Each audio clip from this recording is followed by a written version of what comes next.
What's up, good people? Welcome back to Four Titles, One Truth.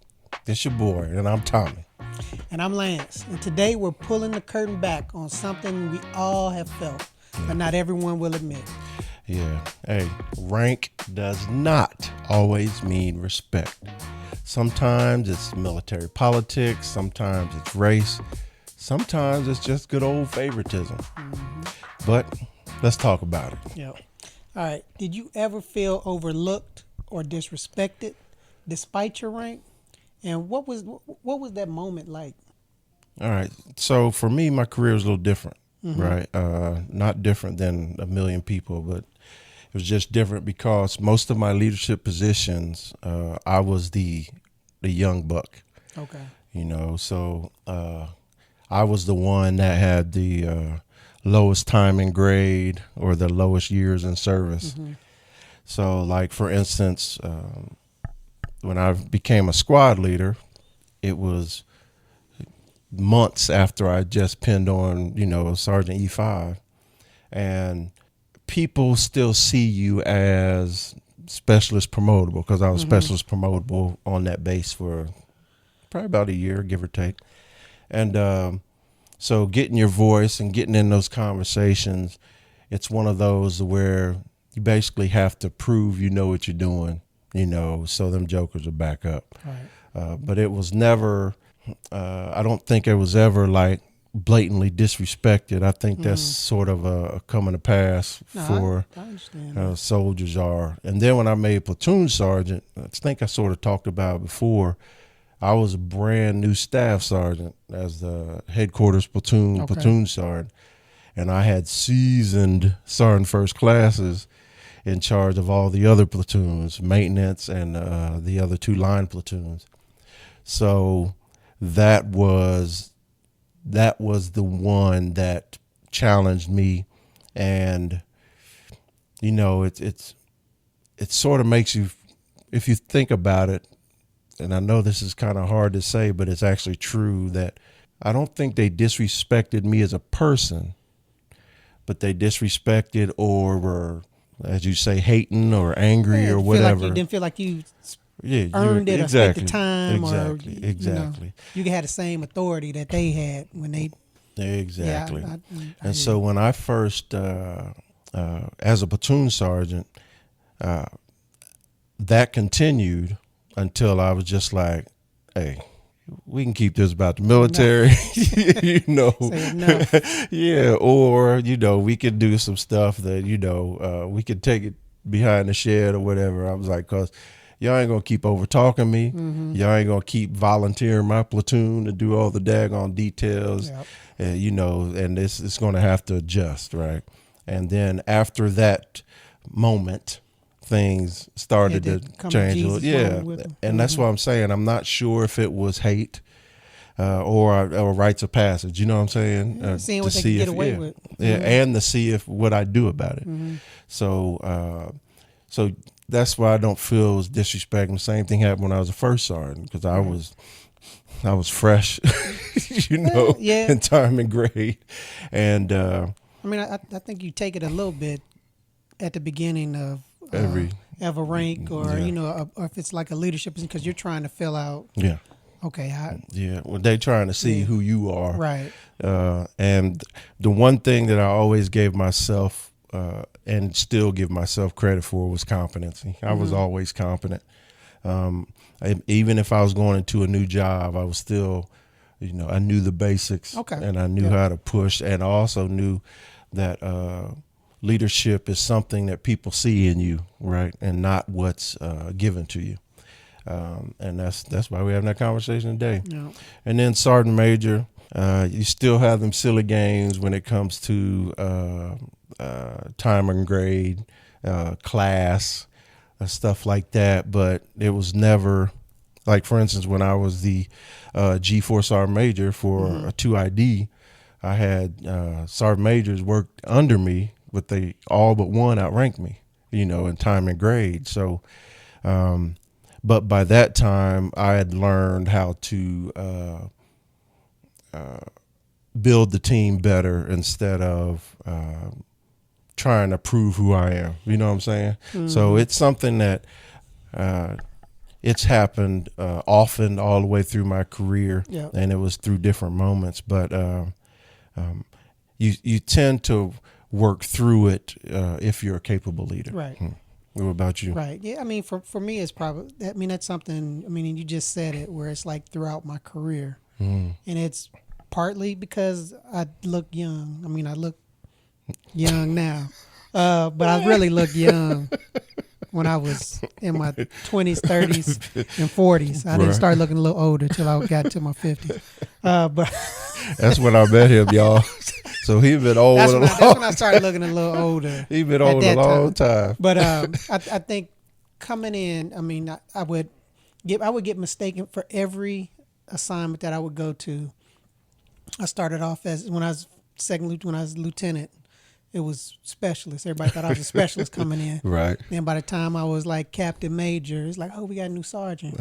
We got a new E5 or E6 coming in. I'm just like, nah. Hold on, yeah. Slap me in the head with his ID card. So that piece just from the just because of the appearance and then how I would associate with people. how I would associate with people and care, because I didn't I wasn't standing on somebody's, put myself above them or standing on somebody's neck like I was better than folks, And then being in the hospital, and the hospital, the way that the same rank structure for the officers, but the surgeons, the doctors get promoted. They're promoted a little quicker than everybody else, that the nurses and the physical therapy. Yeah, and that's because they're trying to retain those guys and keep. So they're trying to keep their money equivalent to what their actual, what they would kind of be making, which was not really what they were making, if they were on the outside as residents or whatever. Right. So you would get some guys that would be the same rank as you, or might even be a rank over you, that hadn't done the stuff that you've done military wise. Right. And leadership wise. Leadership wise. But as far as like their clinical skill, I mean, they were awesome clinical, a lot of awesome clinical doctors, taking none of that away from them. But as far as the leadership, the military, I mean, all of that stuff, they were not at the same level. Right. Because they didn't have because they didn't have it. Right. Yeah. So then that's the piece that I would always run it, especially when I got to be my field grade, when I was major, lieutenant colonel, running into folks, because I would come around and folks that didn't know, and thinking that they were the top dog in the room or whatever, and be like, because they see everybody else with, oh, sir, hey, and they're talking like, hey, what's going, and they're like, this Colonel Taylor, oh, sir, but they would always, but it was never, coming in and they were just like, oh, here comes until they knew who after they knew who I was, right? Then it wasn't a what you call it. I mean, and I will say that for especially the vast majority of them, especially after I was lieutenant, especially lieutenant colonel and colonel, it was never. I mean, so you're saying like when they saw you, they automatically did not assume that you were either peer or higher. Yeah.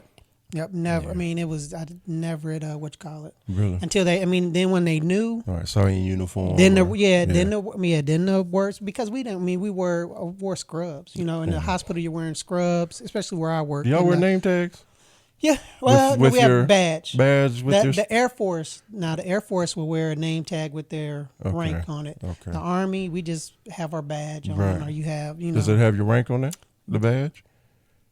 I'm trying to think. Did that? No, I don't think. Not yet. Yeah, it did on the very bottom, I think. Okay. Can't remember what those badges look like. You have to look for it though. Yeah, I mean it was small, and you would have to be, and they were hanging on lanyards and stuff. So unless you were, what you call it, but again, it was. I hadn't run into any situation where I had folks try to test you as far as like seeing what you know. Yeah. But as far as being blatantly, blatant asshole behavior type of disrespect, right? I mean, and I'm trying to think if I ever had a situation. The only thing I can think is like somebody trying to test trying to test your knowledge of of a situation, or and it's just like, and beknownst to them is like that's how I was brought up and learned Yeah. that way. That as like I know that I had to know Yeah. You had to more, be or ready. be on top Absolutely. of more, To be because ready. of Yeah. being a Black black male nurse. Yeah. black officer. Yeah. Being a black officer. officer. Yeah. And that's just how we were taught in coming up in college. Our ROTC program in college is like, you better know this shit. If Yeah. you don't, you're gonna get embarrassed You by give something. them give them a reason. Yep. Yep. Yep. I mean, because you got a lot of guys that are academy graduates and stuff, and they're living that every day, so they know it. You know, Right. a lot of them, so that they'll test you if you give them a reason to. Right. You know, so. Yeah. But yeah, but nothing. Like I said, nothing that was blatant disrespect. You know, and nothing that was lasting and lingering after. Right. They We found out who established you what are. what the rank was, whether it was lieutenant to colonel. So, Right. Okay. yeah. So let me ask you then, do you think some ranks automatically command more respect than others? Or is that still in that No, yeah, something they do. earned? Yeah, they do. I mean, they do in enlisted and officer Yeah. wise. I mean, it's just. I mean, I can speak on officer. Coming in, you're a lieutenant. You're a butter bar. Yeah. Everybody. Yeah, knows. I mean, it's just like you. I mean, you're on the same. I mean, you're looking at that private first class, or that private. Basically the Yeah, because coming in, you don't know as much as Military? that specialist. Yeah, because the military specialist is. They could have been in a leadership. 8 depending on years, the word. 6 years, yeah. Yeah, so they know what you call it. You don't know anything coming in. So I mean, you're not gonna get the respect, but earning it. Starting you learn how to start earning that by learning your job and learning your different positions that people are working. I mean, by actively like humbling yourself and No, you're right. becoming 100%. that. But by 100%. the time that you get to, I think that when I got to be a captain and got to be like probably a seasoned mid 2-3 year captain, I was like, I know what the hell I'm. Right. You start getting that. You start getting some more respect. Start smelling yourself. Oh yeah.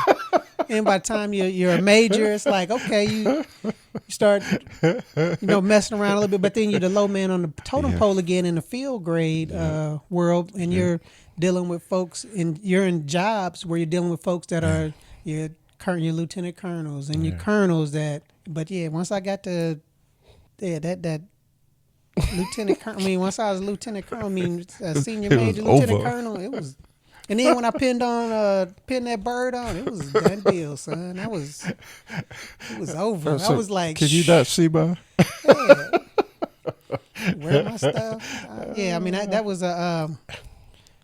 But by that time, I knew my job. I knew the military. I was super confident with anything that I was going up against, anything that I was talking about.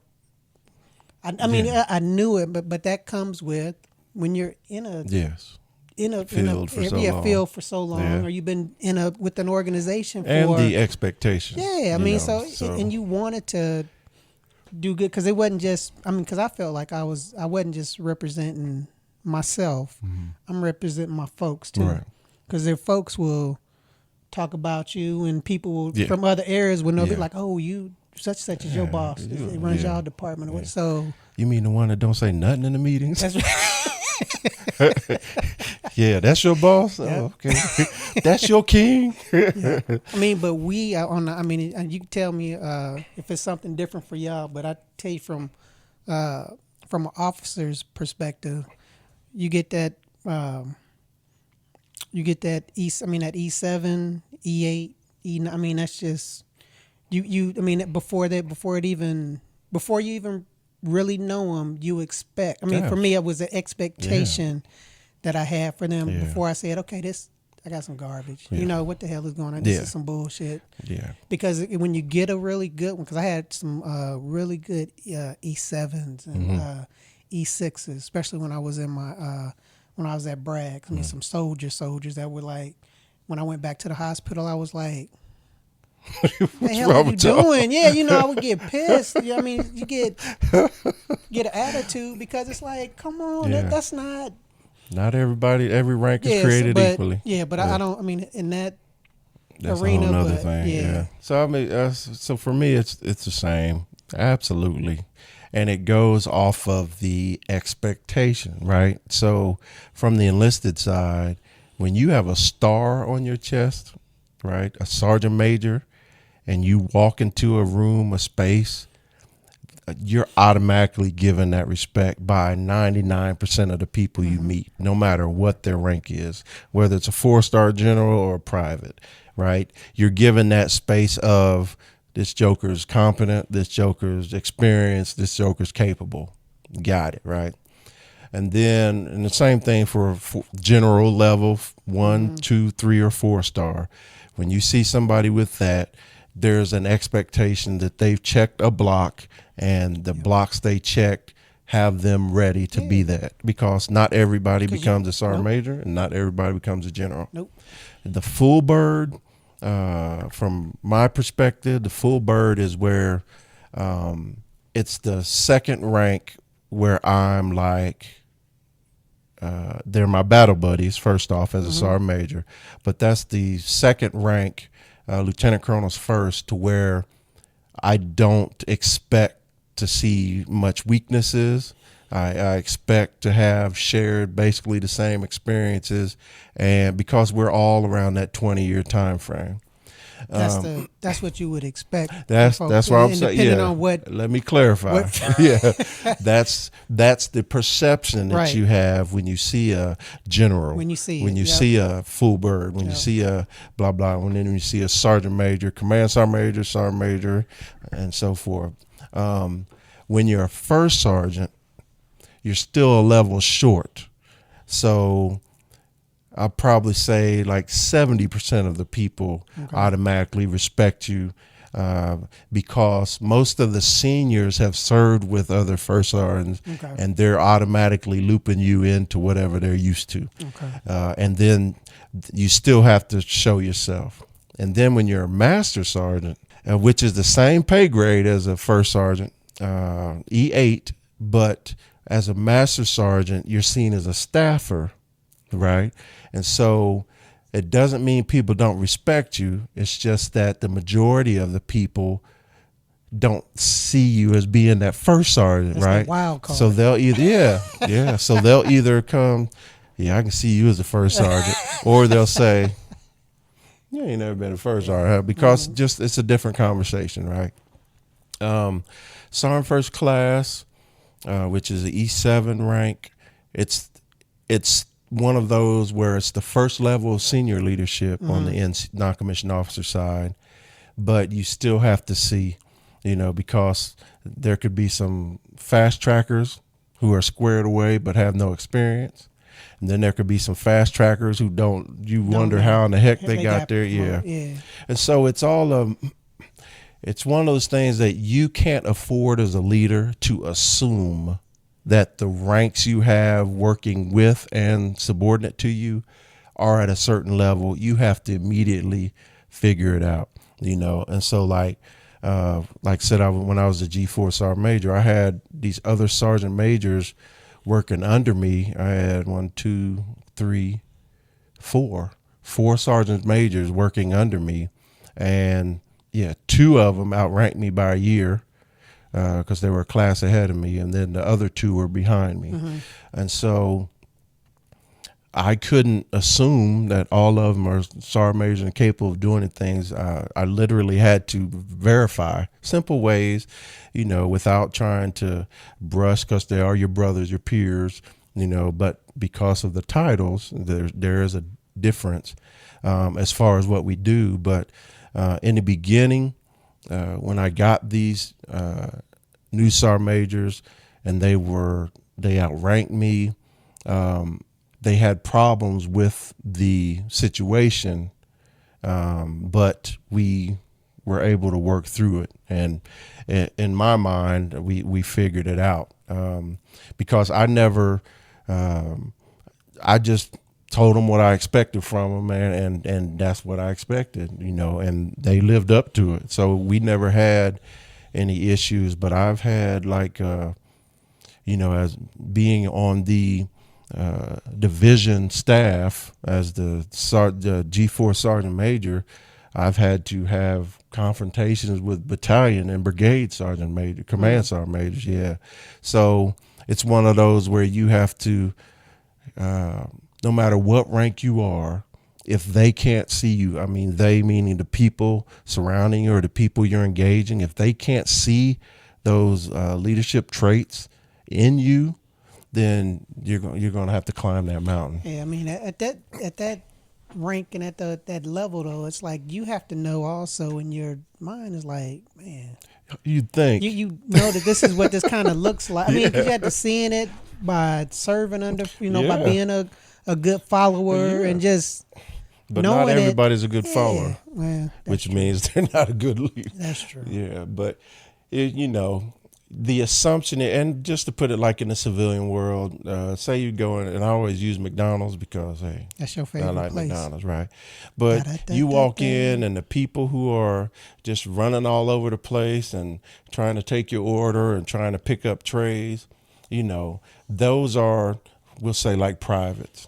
All right. And then you have the different managers for the areas, like the line manager or the counter manager, or whatever, a drive-through manager, or the senior person in that. And you see that they're running a little less hectic, and you see they're controlling or working with their people to try to get what they need to do done. And then you have like the store manager or the restaurant manager who is mostly in the back. They'll come walking out just to take a lap or something. Or when it's a heavy time, like a bus pulls in, you're about to go to work. And they come out and help and stuff like that. But it's that type of thing where when you see the manager, they're in a different uniform, but they're acting different, and like you said, their faces usually ain't that carry young. themselves different. 100%. And the funnest thing was to always show up to my next duty station in civilian clothes and go in process somewhere, because you just go sign in or whatever, and you just walk in there civilian clothes and everybody's just like, hey, how you doing, what's up now, and then they start looking for your name, and then they call off names, and everybody like so that was funny when I went to Korea, that happened. So but yeah, I think anybody can tell that no matter what your title is, if you can't see that in them, then the respect is absolutely going to have to be earned instead of just given. So, all right, have you ever seen a leader weaponize their rank instead of earning it?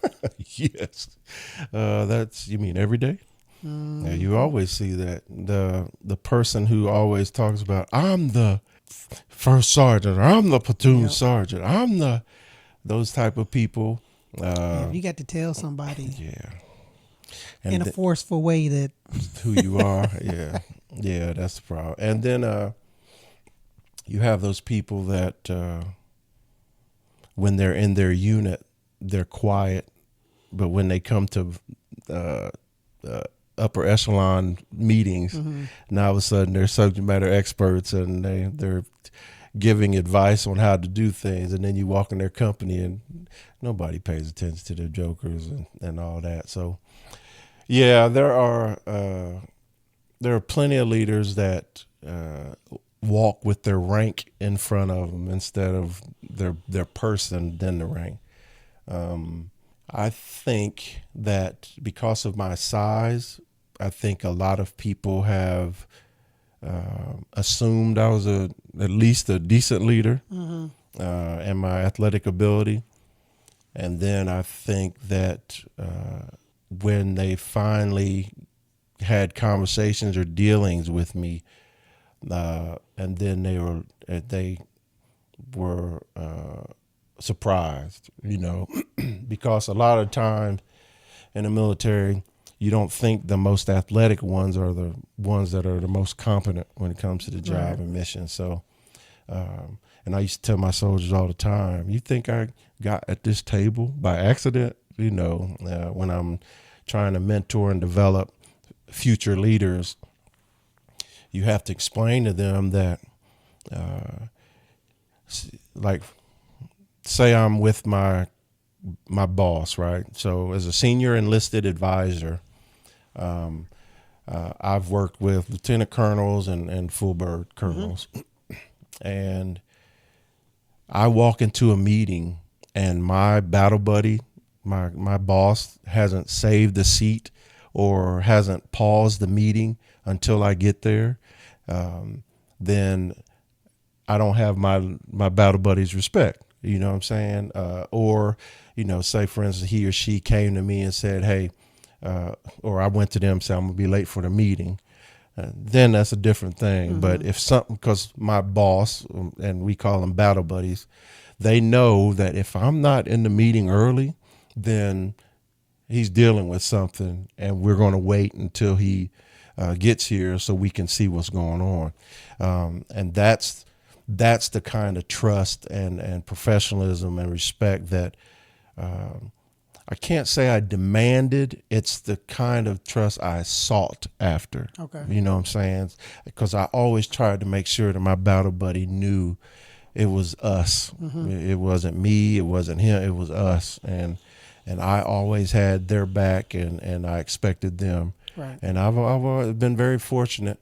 I've only had a couple of commanders that I had to close the door on. But when it came to me on senior leader and senior advisor, I've had some outstanding battle buddies. Again, being in the hospital, you'll see them. You'll see folks try to. Well, I'm Major such and such, or I'm Lieutenant Colonel such and such, or I'm okay. Yeah. And what because a lot of things in the hospital, it goes to a right is right, wrong is wrong. This is the standard. This is how we, and it's like we're not deviating from that because you feel like you want to do it, and just because you're gonna throw your rank around or try to, it doesn't. We're not doing. So, but it was. I would have to verbalize that to the staff, like, hey, if somebody's not doing something safely.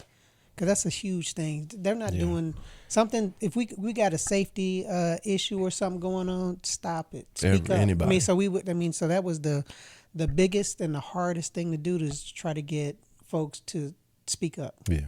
Because folks would be afraid of rank, and they'll be and certain individuals, because certain individuals try to buck up because they were. So I would say, if you get into a situation like that, call me. Have your folks, if it's the head nurse, I say, call me. I will walk over. I will, walk over or come out and see what needs to go on. So we can make it right. Yeah. So I would come and go do that. I would go into rooms and be like, "What's wrong? Yeah. What's going on?"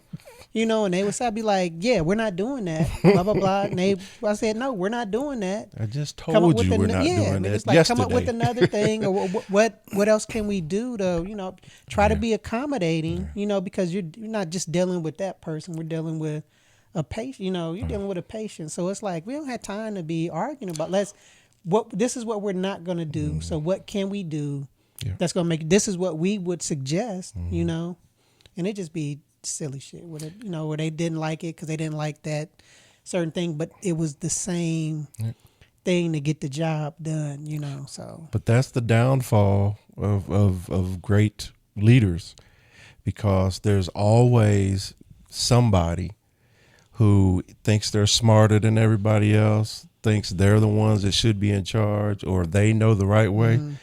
And if you as a leader aren't aware of who that person is, that can cause so much problem, because the first thing a lot of people say that feel that way is, I don't care what they said. I'm telling you to, and that's not the way it goes. Yeah. I mean, that's the, getting people to weaponize, speak up. Weaponize, and then just getting people to speak up when they knew that, no, we're not that. Just say, don't be upset. I mean, don't be afraid or whatever. Yeah.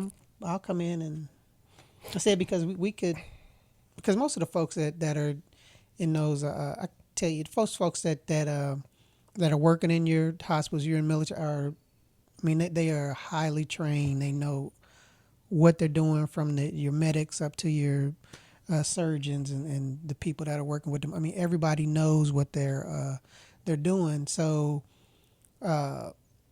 you got a lot of smart people running around there, and True. everybody has their opinions and ideas. And when you have people that work on the outside, what's it called? Civilians. Out when they do their off-duty employment. And they're working in some of the civilian places and things like that. And they see how some of those places go. Well, some of those places, well, not some, a lot of those places are money makers. They're trying to crank out. So they'll volume. They're a little more Loose. Yeah, I mean, and not in a, I'm not gonna say not in a bad way, but they're a little more loose than what we do. Well, our standards that we have in our military facilities. Right. So, and they see that and say, well, they do such and such. It's like, well, they ain't supposed to, or we ain't doing it that way. That's not how we do it here. So, you run into some of that sometime, but. But I'll just say this, as a leader, as a senior leader, responsible for subordinate leaders, you have to identify what type of leaders you have serving under you, whether it be on your staff or your unit. Because if you have those go-getters out there, you have to make sure that they're speaking in your voice. Mm-hmm. And then if you have those relaxed, lackadaisical type of leaders, you got to figure out how to put the fire on them, into them, without making it seem like you're targeting them. So it's a I would say this: first, identify it in yourself, because a lot of people who think they're go-getters aren't really go-getters, right? A lot of people that think they're go-getters are. Have gotten things right every once in a while, and they take that as a win. Whereas the go-getters are the ones that, hey, you told me to do this, I'm going to do that to the 10th level, and then come back to you and ask you what else you need, right? And that's the type of people that you hope that you can lead and create during your career. Yep. How did bias, whether it was racial, gender, or otherwise, right? How did it affect the way soldiers were respected or promoted in your career? Folks in my field, I don't think that as far as promotion wise goes, you were promoted based off of your record. Right. But also your annual review is written by your. So that's all dealing with that's what I'm going to say. And that's dealing with who's in charge and the leadership thing. Right. So. And you're ranked no matter what you do, you're ranked. I mean, if you know, I guess the one thing I can say for that is that you have, whenever you're getting counseled or whenever you're going over your annual review, and if something does not look right, because you should read all of that before you sign it. Yeah. And it should be gone over with you with your with the counsel, but before you go, anybody signs your OER, you go over it with your person, and you let folks read, or you read it, and if you have questions or concerns or anything about it, you voice them at that time. Yeah. So if something is not to par, or doesn't read correctly, then you need to. Yeah. It needs to come up. It's a little late. Yeah. That's just that should have been explained throughout the reporting period. If you were, if it's not going to shine, what I'm saying, the way though, is that if it's saying that you didn't do something, you're like, you ain't never tell me anything like that, then something's gonna get changed. So it depends on who's in charge, and what kind of professional relationship you're having with that individual, because you'll know if you got something. I mean, you will be able to identify. I mean, you can identify if somebody has a Bias. a racial bias or gender bias, or I mean, Good old you'll be able to boys. see that. Yeah, you'll be able to see that. I mean, and again, a lot of times you would see it more often in opportunities, leadership opportunities, and just opportunities to try Jobs. to Yeah. excel in different things, especially Schools. when you're in your your younger ranks and stuff, when you're trying to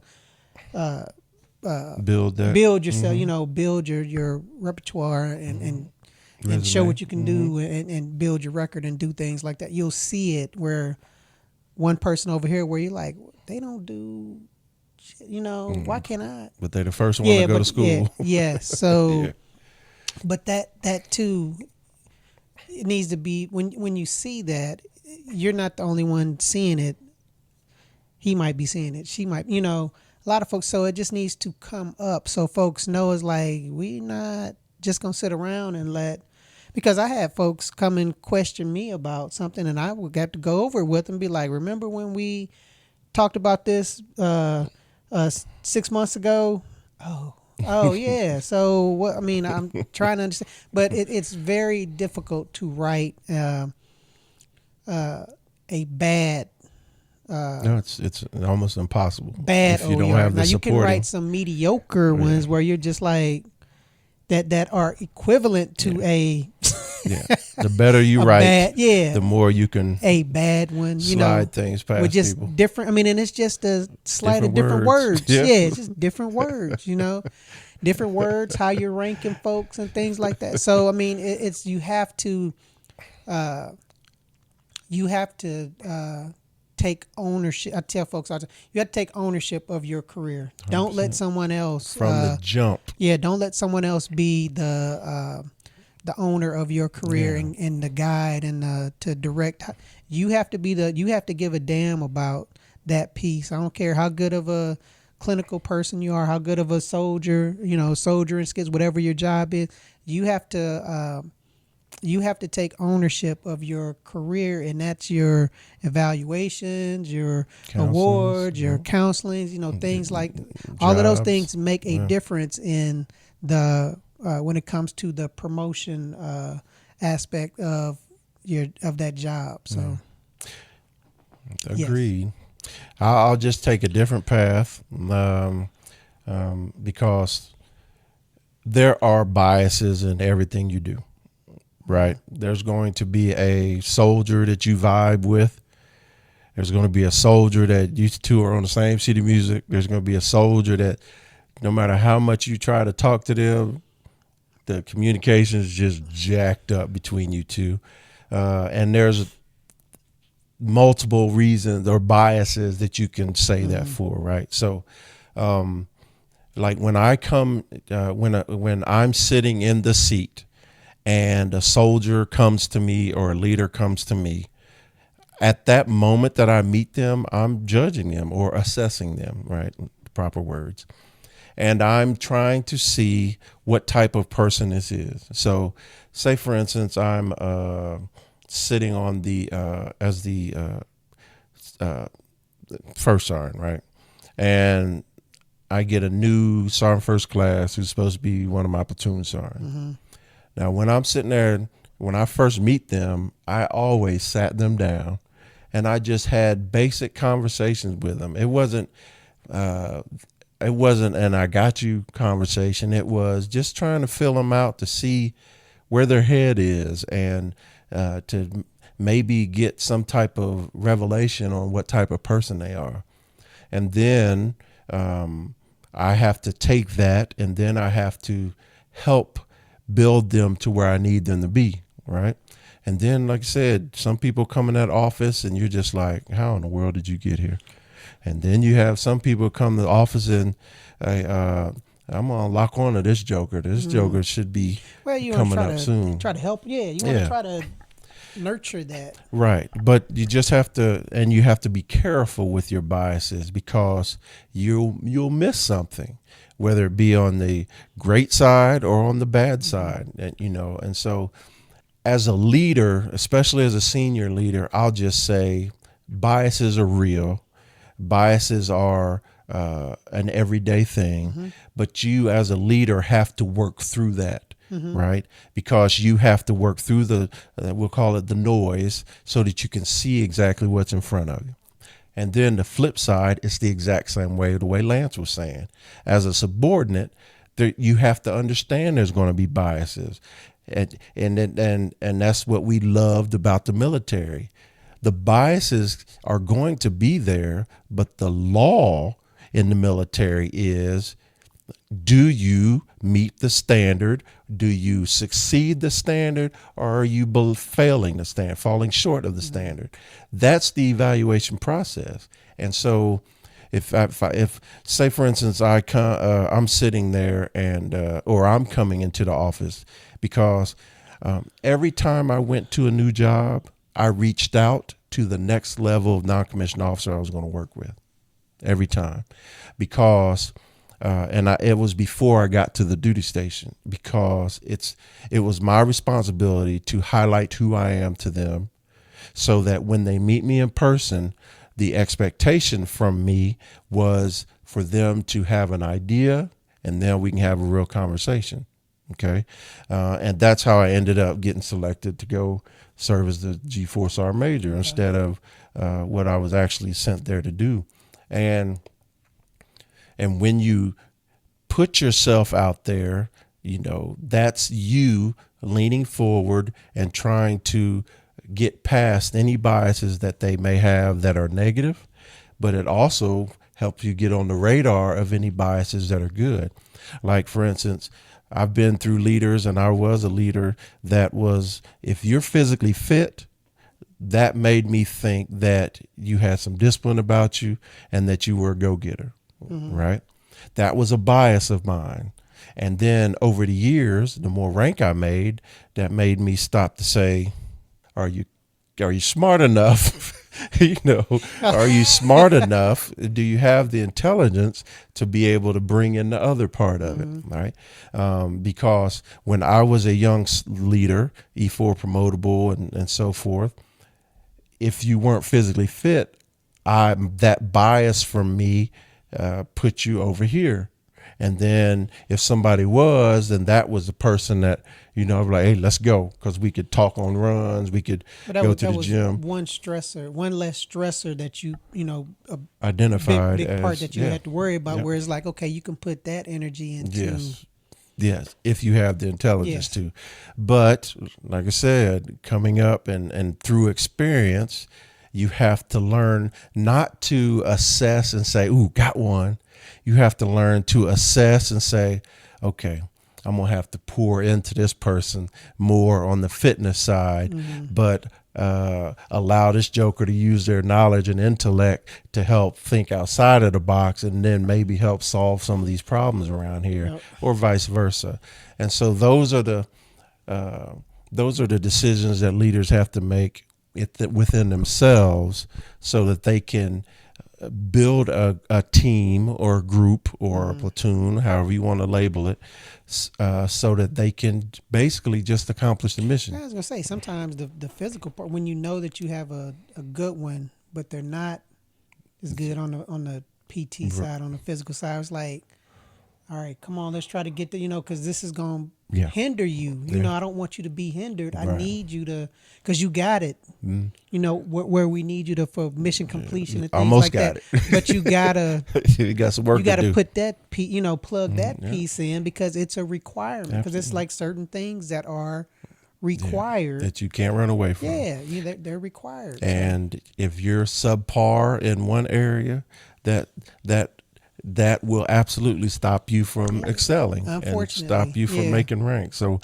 and that's why I was saying it's both parties' responsibility to identify their strengths and weaknesses, and then present that and work on that, so that you can present a full soldier, right? So, what advice would you give to a young soldier dealing with bias or lack of respect in the chain of command? I would first say, like I just said, assess yourself and honestly rate yourself. All right. As a soldier, as a leader, whatever level you're on, Are you fully capable? Are you to standard, above standard, or below standard? If you can figure out that, if you honestly evaluate yourself, then when you walk into situations, you don't get hit upside the head. Yeah. Because you could leave one unit and be a superstar, right? Because the expectation was for something that didn't have the full package, right? But then you come over here, and now all of a sudden you're falling short, and you could sit there and convince yourself that it's a bias or it's a racism, yeah, whatever. That's right. Depending on what you're doing, it's a different job. And It's like, for instance, if you go to any other base in the world, right, outside of Bragg or Campbell, right, and calm down, but just listen to what I'm saying. When you go to Bragg, airborne is in the picture. Mm-hmm. When you go to Campbell, air assault's in the picture. You could have been a super person at any other base, and now all of a sudden you come to Fort Campbell and you can't pass the obstacle course. That's a leadership problem at Fort Campbell or Campbell, but Fort Hood is not. Right? And so, and there's nothing against the other bases. It's just being able to truly evaluate yourself and know what you're walking into. Knowing that culture that you're walking into. So that you can know what you're walking into and know what you need to work on, first off. Yeah. Secondly, if it's happening to you, then the best way to do it is identify it, track it by putting it in a journal or something, and then not only writing that this happened on this day or whatever, get some people that can collaborate. Corroborate. Goodness, I'm messing up words again. Collaborate. Here you go. Get you somebody that says, yes, I saw it too. What happened to and me? Have them sign that book, right? Because if it's real, then it needs to be stopped. And there's nothing wrong with you, especially if it's against you or you see it happening to some other people, presenting it to the leadership so that it can get fixed. It needs to be addressed. Never let a problem keep going. Yep. Never. So if it's wrong, and you know it's wrong because you've researched and you've validated that it's wrong, then you need to track it in your journal, and then you need to get people that can support you so it doesn't look like you're just complaining because you're falling short in some area or not living up to the standard. Because the truth of the matter is the command voice is louder than the subordinate voice. Mm-hmm. Because the expectation is that the command's going to tell the truth. Right. That don't always happen, just like subordinates don't always tell the truth. But when you document things and you track it with witnesses, that makes your voice a whole lot harder to ignore. Right. I mean, and you said it earlier as far as trying. I mean, if you're feeling that way, you need to talk to somebody so that and explain. Yeah. What you're feeling, what you're seeing, what's making you feel a certain way, so we can say it's like they're just counseling you, or that need because you're doing this, you're not doing that correct. So it should be some type of correct. It might be the way that they're presenting it that's not coming out correctly, but what they're trying to have you do is trying to make you a better at your job or at your whatever you're doing or whatever. Or if it's just blatant, like, okay, what is wrong with that person? Yeah, we need to take care of that, because you don't want something to become part of a culture, or you don't want your younger soldiers to see something going on like that. Somebody, down talking somebody, bullying somebody, whatever, if it's gender, race, or whatever. You don't want to see that. Yeah.